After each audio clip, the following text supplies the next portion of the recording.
Saudara, doa dan solidaritas untuk pengemudi ojek online Afan Kurniawan terus mengalir. Di Kabupaten Pangandaran, Jawa Barat, pengemudi ojek online menggelar doa bersama. Sementara di Pekalongan, Jawa Tengah, pengemudi ojek online melakukan tabur bunga simbolis. Khusus terkait tindakan-tindakan yang bersifat anarkis, kami, Panglima dan Kapolri, TNI dan Polri, diminta untuk mengambil langkah tegas sesuai dengan ketentuan dan undang-undang yang berlaku. Untayan doa untuk almarhum Afan terus mengalir, termasuk dari mereka yang mengenalnya. Sholat goib untuk almarhum Afan digelar anggota Polres dan Kodim 0625 Pangandaran bersama puluhan pengemudi ojek online atau ojol. Usai doa bersama, pengemudi ojol diberi bantuan sembako sebagai bentuk kepedulian dari Forkopimda. Doa bersama dan tabur bunga juga dilakukan para pengemudi ojol di Stadion Hugeng, Kota Pekalongan, Jawa Tengah bersama TNI Polri.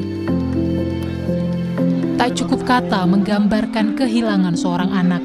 Keluarga Afan berharap kasus tewasnya Afan akibat ditabrak rantis Brimob diusut tuntas. Keluarga juga berharap tak ada aksi anarkistis usai kematian Afan. Tolonglah mitra ojek apa Grab, ya jangan sampai seperti anak saya kejadian-kejadian yang lain. Ya kita ingat anak istri kita. Kita tidak mau kehilangan orang yang kita sayangin.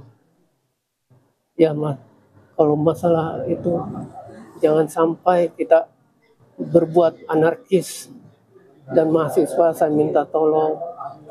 Ya harapan kami untuk mahasiswa, ya tolong jangan sampai ada yang ibaratkan anarkis. Kita unjuk rasa yang benar-benar bermartabat lah. Kepergian Afan Kurniawan tak hanya menyisakan duka, tapi juga membangkitkan semangat solidaritas mengawal pengusutan kematian Afan secara tuntas dan transparan. Tim Liputan Kompas TV.